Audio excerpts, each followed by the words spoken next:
আজকে কেন সাহায্য নাই? কারণটা কি? আমি আপনাদেরকে কারণ বুঝাইতে চাইতেছি। শেষ কাজে কারণ বুঝাইতে চাইতেছি কেন এই দুরবস্থা। আজকে মুসলমান শেষ করে দিতেছি। আজকে মুসলমান নারী বলেন, পুরুষ বলেন, যুবক বলেন, বৃদ্ধ বলেন, শিক্ষিত বলেন, অশিক্ষিত বলেন, আজকে আল্লাহর হুকুমকে ছেড়া দিছে। আল্লাহকে নারাজ করে ফেলছে। নারাজ। আজকে আল্লাহ আমাদের উপরে নারাজ, সত্য নারাজ। নাইলে আমার বিবেকে আমার কাছে যুগ বিয়োগ মিলে না। কেন ফিলিস্তিনে অন্য দেশে ফাটতো তো আমার মনকে বুঝাইতে পারতাম, কিন্তু ফিলিস্তিন ঘুরে আসার পরে আর আজকের পটভূমি চিত্র আমার কাছে মিলে না। যে মিলবো তো মিলবো কি করে? ওইখানে তো খলিল শোয়া, ওই জমিন, ওইখানে বোম ফাটে কি করে? অথচ সবচেয়ে বেশি আবাবিলের বসবাস হইল ফিলিস্তিনে। সবচেয়ে বেশি দুনিয়ার আবাবিল যেটায় বাস করে ওটা হলো ফিলিস্তিন। হুকুম দেন না কেন? আরেকটা কথা বুঝাইতে চাইতেছি। প্রতিদিন তো 17 বার 32 বার আমরা আবেদন করি আল্লাহর কাছে। প্রতিদিন তো 32 বার আবেদন করি। গায়রিল মাগদুবি আলাইহিম ওয়ালাদ-দাল্লিন ইমামের মাধ্যমে করি, একা একই করি।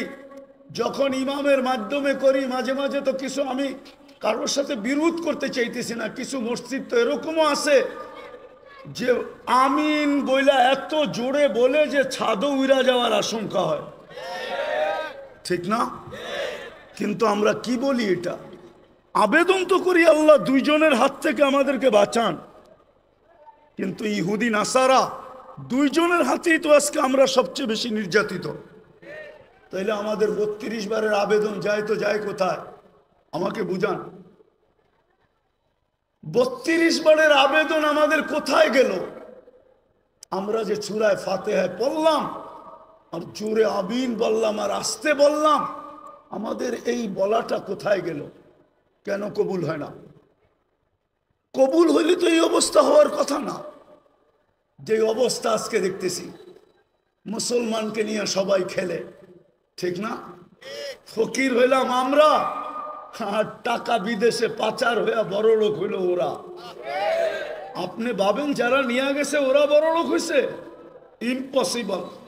আমি চিনি আমেরিকা, কানাডা চিনি, ইংল্যান্ড চিনি, সুইস ব্যাংক চিনি। আমি, আমাকে চিনাইতে হবে না। হ্যাঁ, আমি চিনি, বহুত মানুষকে চিনি, 2-4 জন প্রেসিডেন্টও চিনি যারা ট্যাক্সি চালায়। ট্যাক্সি আমেরিকাতে ট্যাক্সি চালায়, অবশ্য আমাদের দেশের না, আফ্রিকান দেশের। নিয়ে গেছিল খুব, এখন ট্যাক্সি চালায়। কেন এই দুরবস্থা? একটু ভাবেন। চলে তো যাব, থাকা তো যাবে না, পুঙ্খানো হিসাব তো নিবে। সত্য তো এটাই। যদিও কেউ মাঝে মাঝে জিজ্ঞাসা করে, হুজুর 60 বৎসরের হিসাব নিতে 50,000 বৎসর লাগবে কেন? তো আমি বলি, শোনো, তুমি ডেলি কতটুকু অক্সিজেন, কয়বার শ্বাস প্রশ্বাস নিছিলে? কয়বার? আরে 1,60,000 বার। তো মাসে কত নিছিলেন? বৎসরে কত? 60 বৎসরে কত? স্বাভাবিক শ্বাস নেওয়ার দাম তো আমাদের দেশের এক শিল্পপতি আমাদেরকে শিখায় গেছিলেন, কিন্তু আমরা তো এটাকে মাথায় ধারণ করি নাই। 2020 করোনা লগ্নে বাংলাদেশের প্রথম সারির এক শিল্পপতি মারা গেছিলেন। ওনার জন্য ডাক্তারের টিম যখন চায়নার থেকে আনা হলো, আর উনি ভেন্টিলেটারে ছিলেন, তো উনি কামরায় ঢুকার পরে ডাক্তারদেরকে বলছিলেন, আমার সুস্থতার প্রয়োজন নাই, আমাকে শুধু স্বাভাবিক শ্বাস নিতে দাও, আমি তোমাদেরকে আমার পুরা কোম্পানি লেখা দিব। পেপারে আসছে, পেপারে জান, মিডিয়া লেখা আছে এখনো। আমি নাম বলতেছি না। আপনি যে ডেলি স্বাভাবিক শ্বাস নিতেছেন, এটার বিনিময়ে কি করছেন? এই হিসাব কিন্তু মিলাই দিতে হবে। বিদায় আমি শেষ জায়গায় চলে আসছি। আজকে এই দুরবস্থার কারণ একটা, শুধু প্রথম একটা, আল্লাহকে না মানা। আল্লাহকে আল্লাহকে সব বুক করি কার? কিন্তু শিক্ষিত মানুষগুলা যদি প্রশ্ন করে আল্লাহকে মানবো কি করে, আল্লাহকে তো চোখে দেখি না, লা তারাহুল উয়ুন ওয়ালা তুখালিতুহুদ দুনুন, ধ্যান ধারণায় আনা যায় না, ওয়ালা ইয়াসিফুহুল ওয়াসিফুন, বর্ণনা দিয়ে শেষ করা যায় না। আল্লাহ তো একটা পদের মালিক না, আল্লাহ তো শুধু আল্লাহ না, আল্লাহ তো রহমান, আল্লাহ তো রহিম, আল্লাহ তো মালিক, আল্লাহ তো কুদ্দুস, আল্লাহ তো সালাম, আল্লাহ তো মুমিন, আল্লাহ তো মুহাইমিন, আল্লাহ তো আজিজ, আল্লাহ তো জব্বার, আল্লাহ তো মুতাকাব্বিরুল খালিকুল বারিউল মুসাব্বিরুল গফফারুল কহ্হারুল ওয়াহ্হাবুর রাসাকুল ফাত্তাহুল আলিমুল কাবিদুল বাসিতুল খাফিদুর রাফিউল মুইজ্জুল মুদিল্লুস সামিউল বাসিরুল হাকামুল আদলুল লতীফুল খবীরুল হালিমুল আযীমুল গফুরুশ শাকুরুল আলিয়ুল কবীরুল হাফিজুল মুকিতুল হাসিবুল জলিলুল করিমুর রকিবুল মুজিবুল ওয়াসি আল হাকিমুল ওয়াদুদুল মজিদুল বাঈসুশ শহীদুল হকুল ওয়াকিলুল কবিয়ুল মতিনুল ওয়ালিয়ুল হামিদুল মুসি আল মুবদি আল মুঈদ আল মুহয়ি আল মুমীত আল হায়্যু আল কাইয়্যুম আল ওয়াজিদ আল মাজিদ আল ওয়াহিদ আল আহাদ আল সামাদ আল কাদির আল মুক্তাদির আল المقدم المؤخر الأول والآخر الظاهر والباطن الوالي المتوالي البر التواب المنتقم العفو الرؤوف مالك الملك ذا الجلال والإكرام المقسط والجامع والغني والمغني المانع الضار النافع النور الهادي البديع والباقي الوارث والرشيد الصبور জল্লে জালালু। আল্লাহ তো 99 পদের মালিক, আল্লাহকে মানব তো মানব। প্রশ্ন যদি করে কি করে মানব? এই জন্যই আল্লাহ বলছেন সিরাতুন নবী লাকাদ কানা লাকুম ফি রাসূলিল্লাহি উসওয়াতুন হাসানা আতিউল্লাহ ওয়া আতিউর রাসূল। আমার বন্ধুকে মাইনা দেখায় দাও। কিন্তু আফসোস তো এইখানেই, বন্ধুকে যদি এই উম্মত মানতো তাহলে সবচেয়ে বেশি বন্ধুর আদর্শ মুসলমানের ঘরে নির্যাতিত হতো না, ঘৃণিত হইতো না, অবহেলিত হইতো না, দীক্ষিত হইতো না, লাঞ্ছিত হইতো না, বঞ্চিত হইতো না। এটাই তো কাঁদি শুধু। নাইলে মুসলিম যুবক 50 টাকার চুল 500,000 টাকা দিয়ে কাটবে কেন? বিজাতির রঙে রঙিন হবে কেন? ও কি রসুল কি আদর্শ দেয় নাই চুল কাটার? না, দেয় নাই। রসুলের আদর্শ মতো চুল কাটলে তো চুলের প্রত্যেক চুলে সওয়াবও পাইতো, আল্লাহ রাজি থাকতো, কিয়ামতের দিন হাত পাতার সুযোগ হইতো। যুবক যদি আল্লাহর রসুলকে কিয়ামতের দিন দেখতে দেরি, হাত পাততে দেরি করতে পারতো না, হাত পাততে পারতো। যদি জিজ্ঞাসা করতো হাত পাতিস কেন? আপনার আদর্শে চুল কাটছি, সওয়াব তো পাইছি, কিন্তু আপনার পক্ষ থেকে কিছু দিবেন না? বকশিস কি দিবেন না? মজুরি পাওয়ার পরেও তো হাত পাতে কেন? একটু বকশিস দেন না। এই মাইকালারাও তো পুরা টাকা নেওয়ার পরে অপারেটররা হাত পাতবে, আমাদেরকে কিছু বকশিস দিবেন না? জিজ্ঞাসা করেন পাতবে কি পাতবে না? যুবক তো কিয়ামতের দিন হাত পাততে পারতো। আমার মা বোনরা কেন নেটে দেখা সাজুগুজু করে? সমস্ত কাপড় চোপড়ের ডিজাইন কেন নেটের থেকে আনে? ইসলাম কি কাপড়ের ডিজাইন দেয় না? ইসলাম কি সাজগোজ দেয় না? আমি তো এই কাঁদি। সারা বাংলাদেশে কেউ তো দেখাইতে পারবে না, আজ পর্যন্ত তো পেলাম না যে কোনো মহিলা আমাকে চিঠি লিখলো যে হুজুর আমি করছি। আমি তো বলি আজ পর্যন্ত তো কোনো হুজুরদের বউকেও পেলাম না যে বাসর রাতের শ্বাসটা ফাতেমার মতো সাজছে। বাসর রাতের শ্বাসটা তো তার বান্ধবী তাকে যেরকম সাজাইছে ওরকমই সাজছে, প্রতিবেশীরা যেরকম সাজাইছে ওরকম সাজছে। নাইলে একটু পয়সাওয়ালা হলে পার্লারে যা যেরকম ডিজাইন চয়েস করছে ওই ডিজাইনে সাজা আসছে। কিন্তু ফাতেমার সাজে তো সাজে নাই। ফাতেমা কি বাসর রাত্রে সাজে নাই? কিতাবে কি নাই ফাতেমার সাজ? শাইখুল হাদিসরা কি জানে না, যে মুহাদ্দিসরা জানে না যে ফাতেমার সাজ কিরকম ছিল? আজকে যদি ওই মহিলা সাজতো, কালকে কিয়ামতের দিন যখন আল্লাহ বলতো ফাতেমা রাদিয়াল্লাহু তাআলা আনহার হাতে ঝান্ডা দিয়া, ফাতেমা তোর মেয়েদেরকে ডাক আর চল জান্নাতের দিকে, তো এই মাও তো যে বোনও তো যে দাঁড়াইতে পারতো, এই মাও তো যে দাঁড়াইতে পারতো, এই মেয়েও তো যে দাঁড়াইতে পারতো। ফাতেমা যদি জিজ্ঞাসা করতো তুই পাশে দাঁড়াইলি কেন? বলে আমার কাছে কিছু নাই বটে, কিন্তু বাসর রাতের শ্বাসটা আপনার মতো ছিল, বিদায় পাশে দাঁড়াইলাম, দেখি আমাকে একটু নিয়ে যান কিনা। আজকে আল্লাহ রসুলের আদর্শের স্বাস্থ্য নাই। আপনার সাহায্য হবে তো হবে কি কইরা? চিৎকার দিয়া সবকিছু জিতা যায় না, সম্মেলন করে সবকিছু করা যায় না। আপনি আমাকে বুঝাইতে হবে না, রাগ হয় না। আমার চোখের পানি শেষ। আপনি ছোট পাতলা চশমা দেখেন তো, তাই না? ভিতরে একটা মোটা লেন্স বসানো আছে, অপারেশন করে ভিতরে আমার লেন্স বসানো আছে। চোখের পানি শেষ, কানতে কানতে। দুনিয়া কম দেখি নাই। এই জন্য বলি হুজুররা একমত নাও হইতে পারে আমার কাছে। আজকে মুসলমানের দুরবস্থা, যারা নবীর আদর্শকে ঘৃণা করে, নবীর আদর্শকে ধিক্কার দেয়, যারা নবীর আদর্শকে লাঞ্ছিত করে। আমি আরেকটাও কথা বলি, যতই সাজেন না কেন ওদের সাজে। আমি শিক্ষিত সমাজকে বলতে চাই, সুশীল সমাজকে বলতে চাই, আধুনিক সমাজকে বলতে চাই, ডিজিটাল সমাজকে বলতে চাই, পায়ে হাত দিয়া বলি, আপনারা যতই সাজেন না কেন, আমি প্রমাণ, আর কাউকে প্রমাণ দিতে হবে না।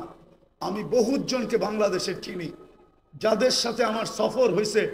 এয়ারপোর্টে 3 ঘন্টা থেকে 6 ঘন্টা পর্যন্ত বসার লোক আমি চিনি, ইমিগ্রেশন বসায় রাখছে। আর আমি অহংকার করে বলতেছি না, উর্দে 5 মিনিটের বেশি কোনো এয়ারপোর্টের ইমিগ্রেশনে আজ পর্যন্ত দাঁড়াইতে হয় নাই, 5 মিনিটের বেশি। কিন্তু আমি চিনি, নাম বলবো না। আমার বয়ান যদি ওরা শুনে, বলবে হুজুর নাম বলে নাই, খুব ভালো করছে, নাইলে আমাদেরকে মানুষ চিনত। আমি চিনি আমার সমাজের লোক, যারা ওদের সাজে 100% কেন, ওদের চেয়ে আপডেট সাজা ছিল। কিন্তু পাসপোর্ট যখন পাঞ্চ করছে, তো বাহির হয়ে আসছে ধর্ম ইসলাম। বলছে তোর ধর্ম তো ইসলাম, তুই আমাদের চেয়ে বেশি আপডেট। সন্দেহ আল্লাহ ঢুকায়া দিছে, বস তুই, তোকে আগে যাচাই বাছাই করে নেই। 3 ঘন্টার থেকে 6 ঘন্টা পর্যন্ত যাচাই বাছাই করছে। শুনে রাখো যুবক, তুমি যতই ওদের মতো 14 তারিখ উদযাপন করো, আর যতই 31st নাইট তুমি উদযাপন করো, ওদের যত কালচার তুমি নিজের ভিতরে আনো না কেন, কিন্তু এক জায়গায় তুমি ধরা খাওয়া। আজকাল সবকিছু অনলাইনে। তোমার জন্ম নিবন্ধন যখন করতে গেছে তোমার মা বাবা, তো ভুলে হইল ধর্ম ইসলাম লেখা দিয়ে আসছে। স্কুলে যখন ভর্তি করাইতে গেছে, তো মনের বিরুদ্ধে হইল ইসলাম লেখা দিয়ে আসছে। আইডি কার্ড যখন বানাইতে গেছে, তো তোমার মনে না চাইলেও তুমি ধর্ম ইসলাম লেখা দিয়ে আসছো। পাসপোর্ট যখন বানাইছো, তখনও তুমি ধর্ম ইসলাম লেখা দিয়ে আসছো। যেই দিন তুমি চাকরির অ্যাপ্লাই করছো, ওই দিনও তুমি ধর্ম ইসলাম লেখা দিয়ে আসছো। অনলাইনে সারা দুনিয়ায় চলে গেছে, হেড অফিসে জমা হয়ে গেছে। অনলাইনের হেড অফিস হলো তেল আবিব, আমাকে চিনাইতে হবে না। অনলাইনের হেড অফিস হলো তেল আবিব। তেল আবিবে চলে গেছে, তুমি মুসলিম, তোমার সাজের দিকে ওরা দেখবে না। আমার বয়ানে আছে, বয়ানে 2008-এর কাহিনী, 2008-এর কাহিনী আমার বয়ানে আছে, বয়ানে। তোমার সাজগোজ ওরা দেখবে না, সাজগোজ। আমি যেদিন জার্মানির ভিসা নিতে গেছি, 6 দিন আগে আমার বড় ছেলে মারা গেছিল। আমি 6 দিন পরে জার্মানির এমবেসিতে গেছি, আমার ইন্টারভিউ ছিল। তখন আমি এই পরতাম না, সাদা লুঙ্গি সাদা পাঞ্জাবি পরতাম, এরকমই একটা রুমাল কাঁধে থাকতো। আর পান খুব খাইতাম, সাদা একটা স্টিলের পানের বাটা হাতে থাকতো, লাঠি থাকতো না। আমি পান খাইতে খাইতে ঢুকতেছিলাম। ইন্টারভিউর সময় ঘড়ির কাঁটা দেখা, কিন্তু ভিতরে ঢুইকা আমি দেখতেছিলাম, মনে হয় আমি একটা কুকিলের মেলে একটা কাকেই গেছিলাম। সবাই আমার দিকে যেরকম চাইতেছিল, তো আমার মনে হইতেছিল আমি কুকিলের মেলা একটা কাক। কি ওরা যেইভাবে সাজগোজ করে গেছে, আমাকে ইন্টারভিউর জন্য যখন ডাকছে, তা আমাকে প্রথম প্রশ্ন ছিল, তুই এতদিন জার্মানি যাস নাই কেন? সেনজিং ভিসা, আমার 25 দেশের সফর ছিল। তা আমি বললাম প্রয়োজন ছিল না, এত দেশ গেলি, জার্মানি গেলি না, এখন দরকার যাব। জিজ্ঞাসা করলো তুই কি করিস, বললাম। তো জিজ্ঞাসা করলো আমার সোনাগুলা কালো হইলো কেন? তা আমি বললাম তুমি পারফিউম খুব ব্যবহার করো মনে হয়। বলছে হ্যাঁ। তো এগুলা আমি পরিষ্কার করব কি করে? আমি বললাম চলো আমার কারখানায়। বললো এত দূর তো যাওয়া যাবে না, ঘরোয়া পদ্ধতি বলো। তা আমি ঘরোয়া পদ্ধতি বলতেছিলাম, আর ওর ভিসা প্রিন্ট করতেছিল। আমাকে বলল 600 এত টাকা দাও, 6000 এত টাকা দাও। দিলাম। আমাকে বলল তুই 2 মিনিট বস। আমি তো দেখছি ভিসা প্রিন্ট করা শেষ, ও শুধু সিগনেচারের জন্য যেতেছে। গেল 1 মিনিট পরে এসা বলতেছে ভিসা ওকে নিয়ে যাও। তো মানুষ তো ভিসা এমনি দেখে, আমি উল্টা দেখতেছিলাম। মানে ভিসার মুখ ওই কুকিলদের দিকে, আর পাসপোর্টের উল্টা সাইডটা আমার মতো কাকের দিকে।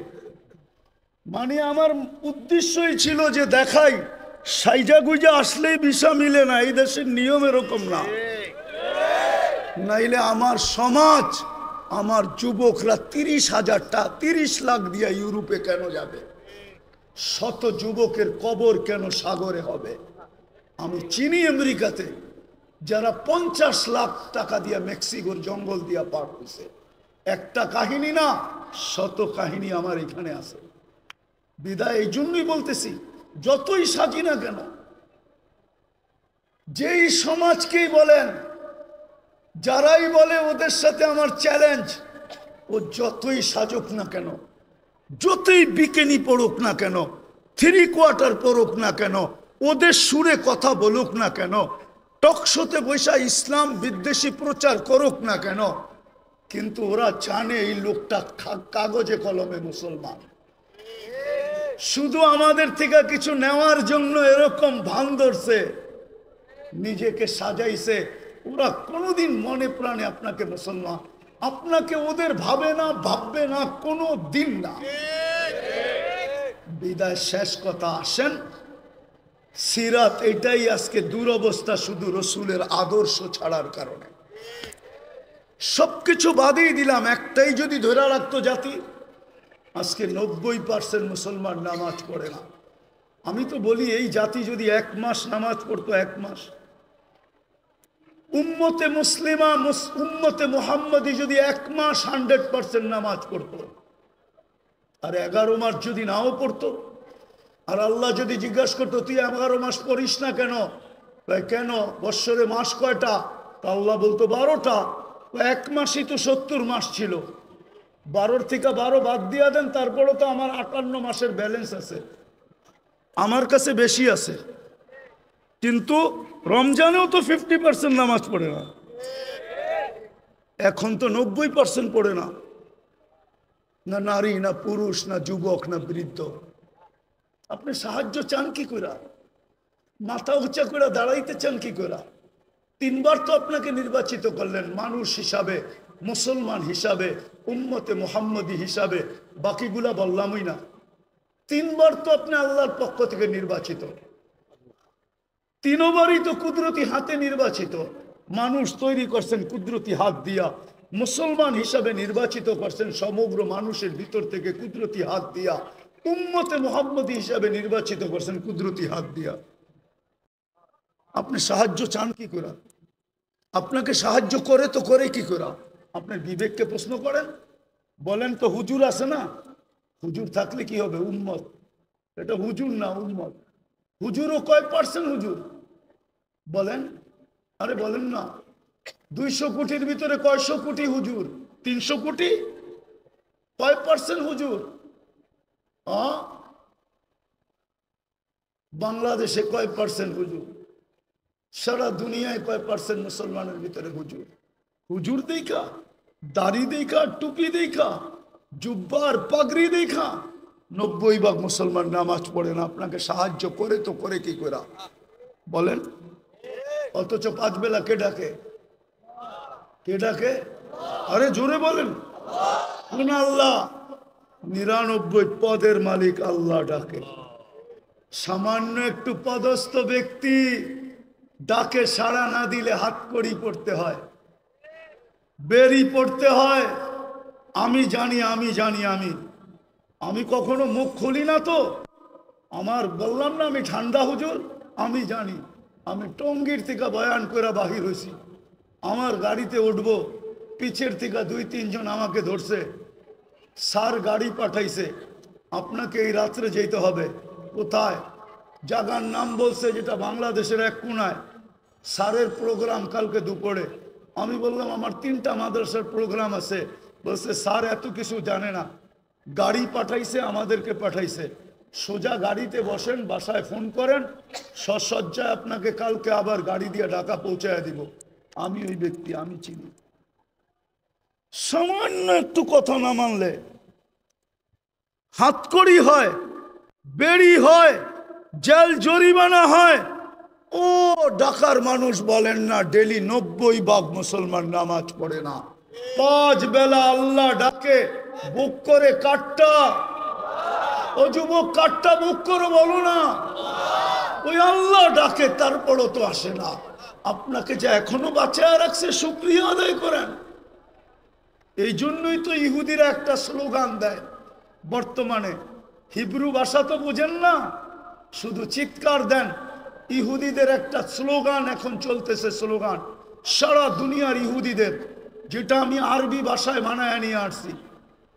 ইহুদিদের স্লোগান, এখনই সময়, এখনই সময়, এখনই সময়, আনতুদাম্মিরুল মুসলিমিনা কাইফা তুরিদুনা আনতুদাম্মিরুহা।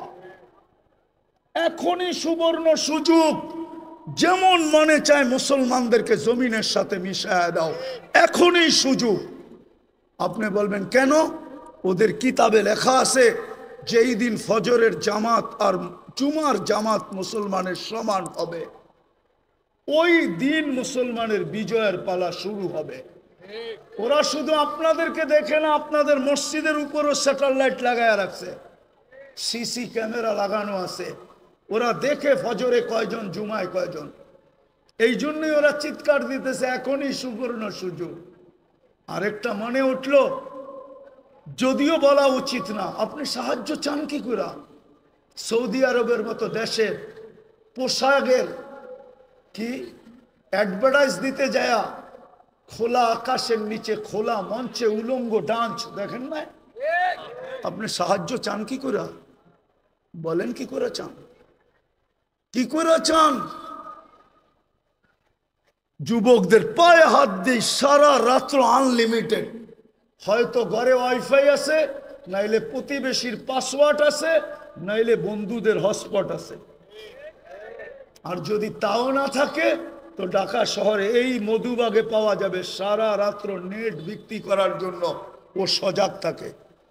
যার নেট শেষ, সাথে সাথে যোগাযোগ, সাথে সাথে এমবি পাঠায় দেয়, সারা রাত্র নেটের ভিতরে ঘুরতে থাকে। কি না দেখে? সাহায্য চান কি করে? বিদায় আসেন, আসেন, আসেন, আসেন, তওবা করি আজকে, তওবা। একটাই রাস্তা খোলা আছে উম্মতের সামনে, যদি 200 কোটি উম্মত তওবা করে। কিন্তু আফসোস তো আমাদের, আফসোস আমার এটাও, আমাদের স্কলারদের কাছে আমার একটা আফসোসের আবেদন, আজ পর্যন্ত কোনো দুনিয়ার কোনো দেশের স্কলারদেরকে দেখলাম না, ধর্মীয় স্কলারদেরকে সারা দেশের মানুষকে বলল যে চলেন ফিলিস্তিন আমাদের থেকে 7 সমুদ্র 13 নদীর ওই পারে, আমরা কিচ্ছু করতে পারি না, চলেন আমরা একটা দিন তওবা ডে উদযাপন করি।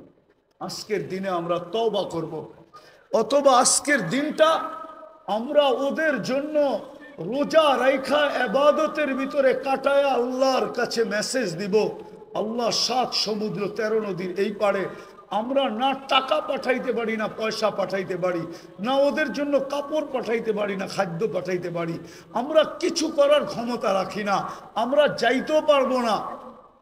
যদিও সমস্ত দেশ অনুমতি দিবে, কিন্তু আপনার প্রতিবেশীর দেশ অনুমতি দিবে না যে আপনি ইসরায়েলে, ফিলিস্তিনে যাবেন ইসরায়েলের বিরুদ্ধে, আপনার প্রতিবেশী দেশ আপনাকে অনুমতি দিবে না, না, না, না, না, না। কেন? সে তো ইসরায়েলের সবচেয়ে বড় বন্ধু, অনুমতি দিবে না। বিদায় যদি আমাদের স্কলাররা একটা দিন দিত, জাতিকে বলতো চলেন আমরা অমুক দিন রোজা রাখি, তওবা করি, আল্লাহর কাছে আবাদত করে বলি, মেসেজ পাঠাই। কিন্তু আজ পর্যন্ত তো একটা দেশেও দেখলাম না, একটা দেশও তো পেলাম না। কোন স্কলারের মুখ থেকে তো এই আহ্বানটা জাতির সামনে আসলো না। বড় দুঃখ লাগে। এই জন্য আসেন আমরা এখন তওবা করি। করবেন? করবেন? হ্যাঁ পারবেন? কে কে করবেন দেখি? হ্যাঁ তাইলে বলে দেন, আল্লাহ অতীত থেকে তওবা করলাম। বলেন বলেন, আপনি আমাদের তওবা কবুল করেন, আমাদের গুনাহ মাফ করে দেন। চলেন আপনাদের তওবার একটা প্রমাণ দিই। লম্বা হয়ে যেতেছে না তো? হ্যাঁ আবার কোনোদিন আসি না না আসি কে জানে। এই জন্য মনে উঠলো, এই জন্য বলতেছি। আদম আলাইহিস সালাম বলতেছিলেন যে আমি একটা ভুল করছি, করতে দেরি, আমাকে জান্নাত থেকে বাহির করে দিতে দেরি করেন নাই। সত্য তো? কিন্তু উম্মতে মুহাম্মদী সারাদিন গুনাহ করবে, রাতের 3 ভাগের 1 ভাগ অতিবাহিত হইতে দেরি, আল্লাহ উম্মতে মুহাম্মদীকে ডাইকা ডাইকা গুনাহ মাফ কইরা জান্নাত হাতে উঠায়া দিয়ে দিবেন। জিজ্ঞাসা করেন এই হাদিস আছে কি নাই? আমরা তওবা করছি যখন নিষ্পাপ, নবীর সব আদর্শ বাদিয়ে দিলাম, একটা আদর্শের উপরে চলেন আমরা উঠি, সব আদর্শ বাদ দিলাম। আল্লাহ রসুলের সবচেয়ে বড় আদর্শ, জমিনে যখন পা রাখতে দেরি, চাদরে রাখতে দেরি, সেজদা করতে দেরি করেন নাই, শুধু চাদরে রাখছেন। দাই শেফা আব্দুর রহমান ইবনে আউফ রাদিয়াল্লাহু তাআলা আনহুর আম্মা চাদরে রাখতে দেরি, ডাইন দিক হয়ে সেজদা করতে দেরি করেন না, লম্বা সেজদা। আম্মা জান বলছিলেন, বেটা সেজদায় যে কি বলছিলি তুই আমি জানি না, কিন্তু তুই সেজদায় কিছু বলতেছিলি। আমি তো বলি সেজদা করেন নাই। উম্মতকে মেসেজ দিছেন, উম্মত নামাজ নামাজ নামাজ নামাজ। এই জন্য যাওয়ার সময়ও চিৎকার দিছিলেন, আসসালা আসসালা, নামাজ নামাজ নামাজ। আর সবচেয়ে বেশি ব্যথিত ছিলেন যখন মুসা আলাইহিস সালাম বলতেছিলেন, একটু নিজের বিবেককে জিজ্ঞাসা করেন, কালকে এই মুখটা কি করে দেখাবেন আল্লাহকে? না যায়া বলবেন আমি আধুনিক ছিলাম, আমি এডুকেটেড। ওটাও তো আল্লাহ বলে দিছে তুই এডুকেটেড। এডুকেটেড তোকে বানাইলো কে? এই জন্যই তো এক জায়গায় আল্লাহ বলে, আমা কুনতা মা আম্মাহিনা, তুই নিকৃষ্ট পানির ফোঁটা ছিলি না। ফামান জাআলাকা দামা, বল না তোকে রক্তে রূপান্তরিত কে করলো? ওমান জাআলাকা মুদগা, তোকে রক্তপিণ্ডতে রূপান্তরিত কে করলো? ওমান জাআলাকা ইযামা, তোর কঙ্কালটা কে বানাইলো? ওমান কাসা আলাইহি লাহমা, সুন্দর করে নিখুঁতভাবে চামড়ার গোশতের আবরণ কে চড়াইলো? আমা কুনতা সগীরা, তুই কি ছোট ছিলি না? ফামান কাব্বারাক, বল না তোকে বড় কে করলো? দুনিয়াতে তো আমেরিকা তো এতটুকু আছে শর্ট ফিগার, আজ পর্যন্ত 1 ইঞ্চি বাড়ায় দেখাইতে পারলো না। আল্লাহ বলে তোকে 6 ফিটের কে বানাইলো বল? আমা কুনতা যাইফা, তুই কি মার পেটের থেকে দুর্বল আসিস না? ও যুবক, পায়ে হাত দিয়া জিজ্ঞাসা করি, ফামান কাওয়াকা, বল না তোকে সুঠামত কে দিল?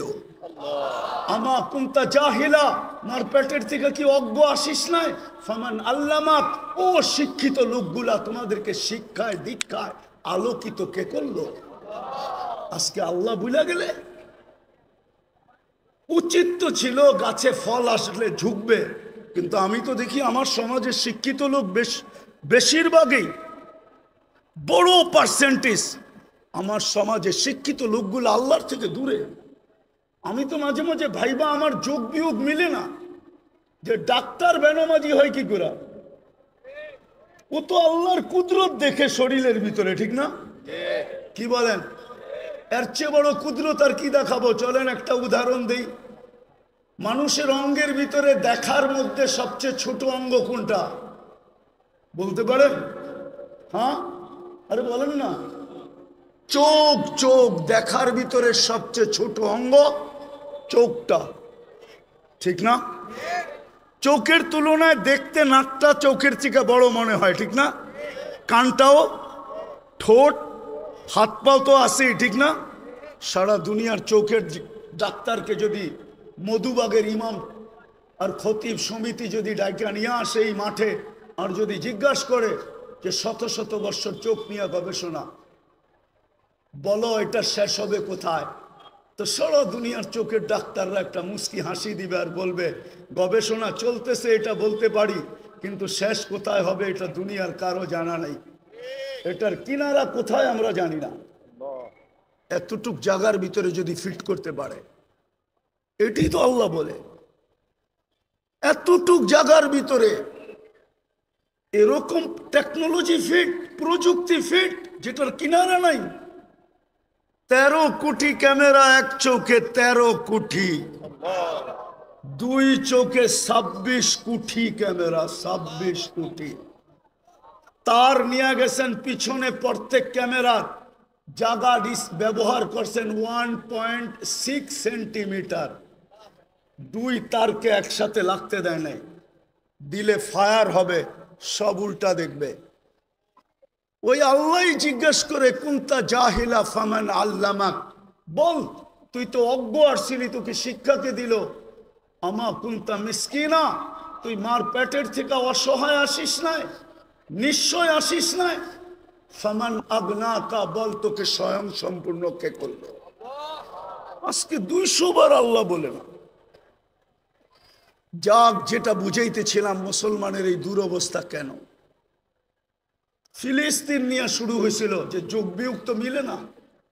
খলিল সোয়া, মুসা আলাইহিস সালাম সোয়া, 70 জন নবীর কবর চিহ্নিত, বাইতুল মুকাদ্দাস, 1 বৎসর 1 মাস 60,000-এর উপরে মানুষের রক্ত জ্বলল, বাড়িগুলা সব মাটির সাথে মিশা গেল। কেন? আমরা ছোট একটা নিন্দা প্রস্তাব পাশ করাইতে পারলাম না, 200 কোটি হওয়া সত্ত্বেও। এই দুরবস্থা কেন? আল্লাহ আজকে আমাদের থেকে চক্ষু ফিরায় নিলেন কেন? অথচ পিছনের ইতিহাস যদি দেখি তো একজন হাত উঠাইতে দেরি, ফেরেশতা নামতে দেরি করে নাই। আজকে তো লক্ষ কোটি উলামায়ে কেরাম ডেলি চোখের পানি ঝরায়। বলেন এই ইমাম আর খতিব পরিষদ কি চোখের পানি ঝরায় না? না জড়ায় না ফিলিস্তিনের জন্য? না জুমার দিন দোয়া করে না? না মাদারেসগুলোতে ডেলি ইয়াসিন খতম হয় না? না ডেলি কোরআন খতম করা দোয়া হয় না? না মা বোনরা ঘরে দোয়া করে না? হবে বাংলাদেশে এরকম মা বোন আছে যারা চুপে চুপে ফিলিস্তিনের জন্য রোজা রাখে, যারা চুপে চুপে ফিলিস্তিনের জন্য চোখের পানি, নামাজ পড়া চোখের পানি ঝরায়। কেননা মা বোনদের দিল আমাদের দিলের চেয়ে বহুত নরম। আমরা জানি না ওনারা চড়াইতেছে, কিন্তু চোখের পানি মাথার উপরে ওঠে না কেন? কারণটা কি? ওইখানে তো দেখি একজন, প্রমাণ দিব, প্রমাণ দেই তাহলে প্রমাণ। ইবনে ওমর রাদিয়াল্লাহু তাআলা আনহু বলেন আমরা 8000 ছিলাম। হায়াতু সাহাবা উঠায় দেখেন, তারিখে সাহাবা উঠায় দেখেন, আমরা 8000 ছিলাম, রুমি 1 লক্ষ ছিল। বহুত দিক দিয়ে আমাদেরকে কয়েকভাবে আমাদেরকে আমরা বেষ্টনীর ভিতরে চলে আসছি, অবরুদ্ধ ছিলাম। ভাবতেছিলাম কবরটা এখানেই হবে। তো বলতেছিল আমার পাশেই একজন দাঁড়ানো ছিল, ক্ষুধায় বড় কাতর, কাপড়গুলা বড় জীর্ণ শীর্ণ, চামড়াগুলা বিলকুল বটা গেছে, তলোয়ার রাখার কোনো নেয়ামও নাই। একটা রশি দিয়া কোমরে তলোয়ারটা বাঁধা রাখছেন। পায়ের দিকে তাকায় দেখি জুতাও নাই, কিন্তু উপর দিকে তাকায় জানি কি বলতেছিল। তো আমি ভালোভাবে কান পাইতা শুনতেছিলাম যে বলে তো বলে কি। তো শুনলাম উপরে তাকায় হাত উঠায় বলতেছে ইয়া রব্বা মুহাম্মদ, ও রব্বে মুহাম্মদ, উনসুর উম্মতা মুহাম্মদ। এখনো কি মুহাম্মদুর রাসূলুল্লাহ সাল্লাল্লাহু আলাইহি ওয়াসাল্লামের উম্মতের সাহায্যের সময় আসে নাই? আপনি কি দেখেন না আমরা কয়ভাবে বেষ্টিত, অবরুদ্ধ? বলে বলতে দেরি আমি দেখলাম ফাসাক্কাস সামা, আকাশ ফাটলো। সাদা ঘোড়া, সাদা পোশাকে, খোলা তরবারি হাতে, ডাইন হাতে তরবারি, বাপ হাতে ঝান্ডা, এক অশ্বারোহী বাহির হলো। তার পিছনে সিরিয়ালে বাহির হইতে থাকলো। চোখের পলকে প্রথমটা মাথার উপরে এসে একটা চিৎকার দিল, আবশির ইয়া উম্মতে মুহাম্মদ, ও উম্মতে মুহাম্মদী সুসংবাদ গ্রহণ করো, যা নুসরা রব্বা মুহাম্মদ, মুহাম্মদুর রাসূলুল্লাহর রবের সাহায্য চলে আসছে। ইবনে ওমর রাদিয়াল্লাহু তাআলা আনহু বলেন, আমি সামনের দিকে তাকাইলাম তো দেখলাম রুমিরা ভাগতেছে। কেন যে ভাগতেছে এটাও বুঝতে পারলাম না। যে যেদিকে পারতেছিল ভাগতেছিল, আমরা পিছু নিলাম, যাদেরকে জাহান্নামে পৌঁছায় দিলাম, বাকি ভাইগা গেল। আমরা গনিমতের মাল জমা করে পাহাড় বানায় দিলাম। একজনের জন্য তো সাহায্য আসতো, এরকম কথা কি কিতাবে হাজারো লেখা নাই? না লেখা নাই? হুজুররা বলুক লেখা নাই? আরে সাহাবা তো সাহাবা, আল্লাহর ওলির কারণে সাহায্য আসে না? না আসে নাই? রাজা গৌর গোবিন্দ তো রাজাই ছিল, ঠিক না? কি আরে বলেন না, ছিল না ছিল না? শাহজালাল রহমতুল্লাহ আলাই কোনো কি সেনাবাহিনী নিয়ে আসছিলেন নাকি? হ্যাঁ, ওনার সফর সঙ্গী ছিল কয়জন? টোটাল 12 জন। টোটাল 12 জন ছিলেন সফর সঙ্গী। ওনার হাতে তো কোনো তলোয়ারও ছিল না, শুধু জায়নামাজই ছিল, ওইটাই সুরমায় বিছায়া দিছেন। সুরমা চিনছে কে জায়নামাজ বিছাইছে, বিজানোও যাবে না, ডুবানোও যাবে না, বরং ওই পারে পার করে দেওয়া দিতে আমি বাধ্য। পার করছেন না করেন না? শুধু এই অবস্থা দেখেই তো বাইগা গেছে, ঠিক না? আসামে বাইগা চলে গেছে, সিলেট খালি করে দিছে। আপনি ভাবছেন রাজা গৌর গোবিন্দ শুধু, রাজা গৌর গোবিন্দ শুধু শাহজালাল রহমতুল্লাহ আলাইকে দেখছেন? ওকে কবর থেকে উঠায় আয় না, জিজ্ঞেস করলে না বোঝা যাবে কি দেখছে? হ্যাঁ, কি ওলামা একমত না দুই মত? ওরে কবর থেকে উঠে আয় না, জিজ্ঞেস করলে না বোঝা যাবে ও কি দেখছে? ও কি শাহজালাল দেখছে? হইতে পারে শাহজালালের পিছে বিরাট বড় এক ফেরেশতার বাহিনী দেখছে। সত্য এটাই।